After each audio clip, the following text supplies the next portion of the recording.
Bonjour, je suis Laurent Martin, psychologue, et actuellement je poursuis une recherche depuis de nombreuses années sur la psychanalyse en ligne. J'ai été confronté à la question de la dissidence, c'est-à-dire qu'il y a des choix qui sont nettement politiques, qui sont non seulement politiques mais qui ne sont pas démocratiques parce que j'ai la conviction qu'actuellement on n'est plus dans un système démocratique parce que les jeux sont faits bien avant les élections.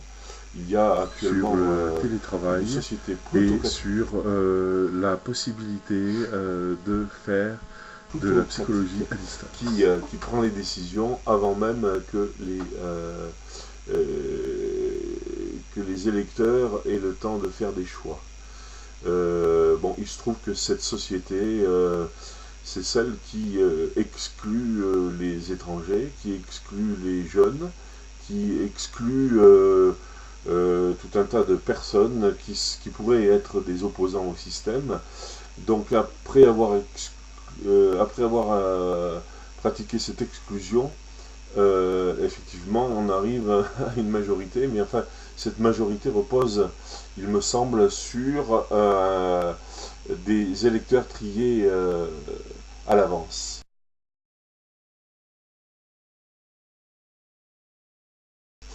Donc, je pense que actuellement, nous sommes dans la même situation que celle où était dans les fin des années 80 l'Union soviétique, qui proposait donc une société soi-disant égalitaire qui s'appelait le communisme, et qui n'était pas du tout égalitaire, puisqu'il y avait des gens qui, entre guillemets, étaient plus égaux que les autres. Eh bien, ici, dans le monde libéral, il n'y a pas non plus de liberté, puisqu'il y a des gens qui sont plus libres que d'autres, et cela, non pas en fonction de leurs compétences, mais en fonction de leur carte bancaire. Ici, contrairement à l'Union soviétique, ce n'est pas la carte du parti qui fonctionne, c'est la carte de la banque. Voilà, donc le libéralisme, c'est un mensonge, il n'y a pas de liberté.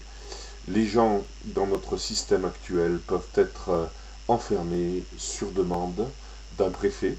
Hein. Je pense que c'est une imposture, le système qui s'est mis en place un petit peu avant l'an 2000, en France notamment, et qui continue actuellement à fonctionner parce que les électeurs n'ont pas vraiment la parole, et qu'il y a une contradiction entre ce qu'on voit, ce qui se passe dans la rue, ce qui s'est passé dans la rue depuis le début de l'année, et par exemple le résultat des élections européennes, où on voit d'ailleurs que les gens sont complètement dégoûtés, puisque même le Parti socialiste actuellement n'est même plus un parti d'opposition.